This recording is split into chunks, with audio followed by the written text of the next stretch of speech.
ಕಳಕಳಿಯ ವಿನಂತಿ ಏನೆಂದರೆ ನಮ್ಮ ವಿಜಯಪುರ ಜಿಲ್ಲೆಯ ಚಡ್ಚಣ ತಾಲೂಕಿನ ಚಡ್ಚಣ ಪೈಪ್ಲೈನ್ ಏತ ನೀರಾವರಿ ಯೋಜನೆಯ ಬಗ್ಗೆ ಸನ್ಮಾನ್ಯ ಜನಪ್ರಿಯ ಶಾಸಕರವರಿಗೆ ಮನವಿ ಕೊಡಲು ಮತ್ತು ರಾಜ್ಯ ನೀರಾವರಿ ಇಲಾಖೆಗೆ ಮತ್ತು ಜಿಲ್ಲಾ ಆಡಳಿತ ತಾಲೂಕು ಆಡಳಿತ ಜಿಲ್ಲಾ ಉಸ್ತುವಾರಿ ಮಂತ್ರಿಗಳಿಗೆ ಮನವಿ ಕೊಡಲು ಒಪ್ಪಂದಕ್ಕಾಗಿ ನಾವು ರೈತ ಬಾಂಧವರೆಲ್ಲ ಕೂಡಿಕೊಂಡು ಈ ಒಂದೆರಡು ದಿನಗಳಲ್ಲಿ ವಿಜಯಪುರಕ್ಕೆ ಹೋಗಿ ಎಲ್ಲ ಒಂದು ಇಲಾಖೆಗಳಿಗೆ ನೀರಿನ ಸಲುವಾಗಿ ಮನವಿ ಕೊಡಲು ನಾವು ಒಂದು ಪೂರ್ವಭಾವಿ ಸಭೆಯನ್ನು ಕರೆದಿದ್ದೇವೆ.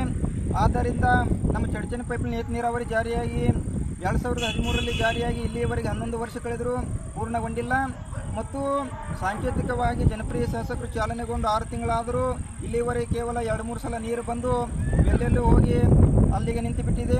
ಪ್ರತಿಯೊಬ್ಬ ರೈತರಿಗೆ ನೀರು ಸಿಗುವಂತಾಗಬೇಕು. ಪ್ರತಿಯೊಬ್ಬ ರೈತರಿಗೆ ಇದರ ಬಗ್ಗೆ ಸಮಗ್ರ ಮಾಹಿತಿ ಕೊಡುವುದರ ಜೊತೆಗೆ ಮುಂಬರುವ ದಿನಗಳಲ್ಲಿ